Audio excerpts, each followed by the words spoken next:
Hi everyone, welcome. So today I wanted to review the Seagull Edge 540. As you know, there's quite a few videos online of this plane, but there isn't any videos of a review on this plane. So I want to start by saying that this is my first large petrol model, and there's quite a few different sort of makes out there of the same sort of class of plane. I wanted to go through why I chose the Seagull Edge 540. Now, the first thing I want to say is this plane is advertised as a sports aerobatic plane, where a lot of the other planes are advertised as 3D planes. Now, I am a 3D pilot, but I did want a sports aerobatic plane because a lot of my other planes are 3D planes. Now, one thing I did notice at the Seagull Edge 540 is the plane's about £230, and other planes in the same class are around sort of £420 to £450, which is quite a big difference in price, and it made me wonder why. Part of the reason I bought this plane was because it was quite cheap, and a lot of guys at my club told me that Seagull models are very, very good models, so I thought, you know what, I'll give it a go. Now, when the plane arrived, I have to say it was very well packed. You know, the fuselage, the wings, all the bits were very well packed inside the box. There was no damage sort of from the transport. So that was very, very positive and very good.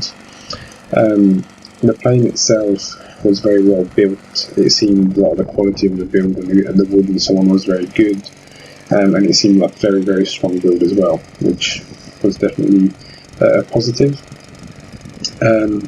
The finishing was also very well done. They used Aura covering, which is a very good brand of covering.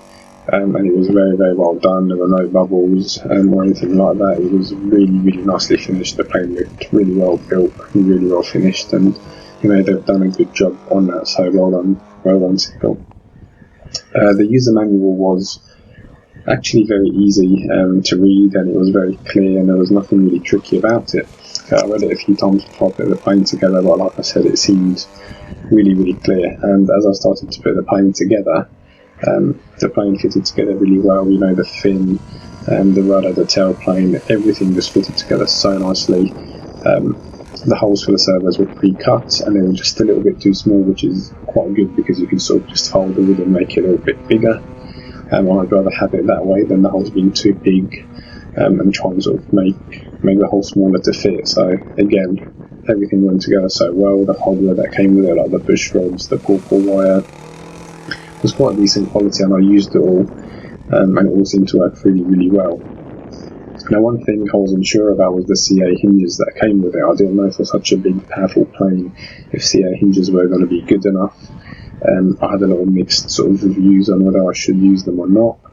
I decided at the end to use them, and I have to say they've been perfect. They are very, very strong.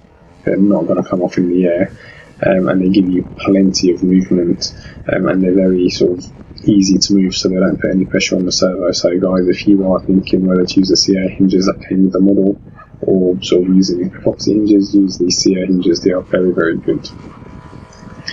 Now, the plane itself is actually quite easy to fly. It hasn't got any bad habits at all. It carries really well, really stable, both upright and inverted. It hovers really well, and it's quite a floaty plane, to be honest. So, you know, overall, I am quite happy with the plane. Like I said, this plane is not designed to be a hardcore 3D machine. It is more of a sports aerobatic plane, but you know, it does fly really, really well, and overall, I am very happy with the plane. As you can see now, I'm harrying it in the video, and it was actually a very, very windy day. It was about a 20 mile an hour wind, really, really gusty, really, really strong winds, and the plane's harrying really well, and it's really stable. So on a calm day, it's absolutely beautiful to fly. Even on a windy day, you know, I didn't have any problems today. The plane itself, what I didn't like about it, I have to say, the pilot is awful. They need a new pilot in there. He's very weak. His head breaks very easily. And I've had to change the pilot. And he's quite ugly as well. And the plane, I feel like, even though I said it's a floaty plane that flies really well, I do feel like it is a little bit heavy. I have carried other planes, really carried other planes that are in the same sort of weight, or on the same size, and they seem to weigh a lot less. However, they were sort of hardcore 3D plane. It was an S-back, and it was very, very light. I was shocked when I carried that plane compared to the Seagull Edge 540. There was really a big weight difference. But I do think the S-back was designed to be 3D machines. When they built it very, very light, where this plane is designed to be sports aerobatic, so I don't think they sort of Seagull weren't too bothered about sort of weight savings, and the plane is a little bit heavy, and I think if they were to just make it a little bit lighter, it would fly a lot better and definitely be or perform aerobatics a lot better, to be honest with you. So that's one thing that is a downside. The other thing, which is a little bit of a downside, is the undercarriage is well, I think it's aluminium, but it's good and bad, because if you do a heavy landing, it kind of takes all the shock and bends, and you can just bend it back. So that's the positive about it. But the negative, after a few times, if you do a few heavy landings, it doesn't look very good. So some planes come with really strong carbon fibre undercarriages, and the good point is it doesn't bend, but the bad point is it can rip your undercarriage. The wood can completely come off the plane, which is not good. So I don't know if that's a positive or a negative. It depends on your personal preference, but the plane does fly really well.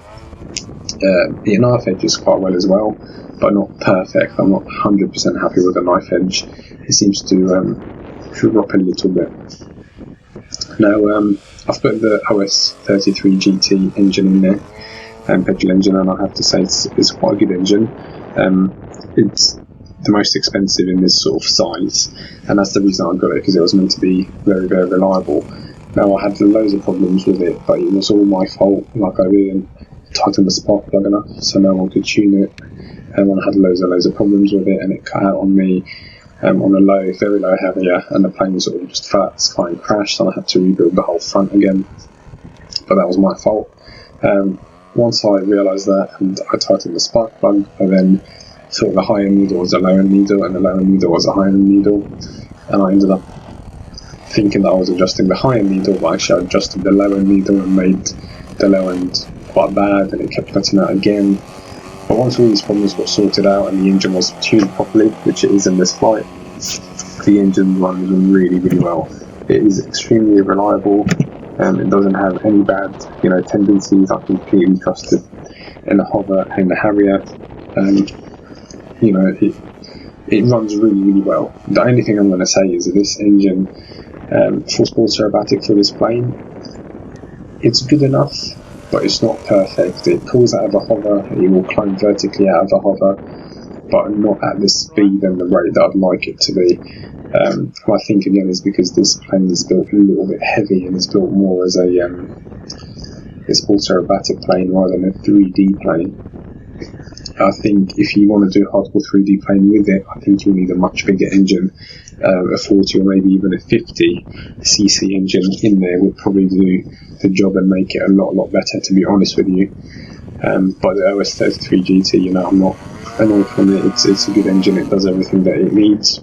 It runs extremely smoothly, and it runs really, really well. It's very, very reliable, and quite quiet as well for that size engine. So it is a good engine. I do like it. Just make sure that you tighten the spark plug, that you tune it properly, and make sure you know which one's the low end needle and which one is the high end needle, because you don't want to end up breaking the planes because of silly mistakes like I've done.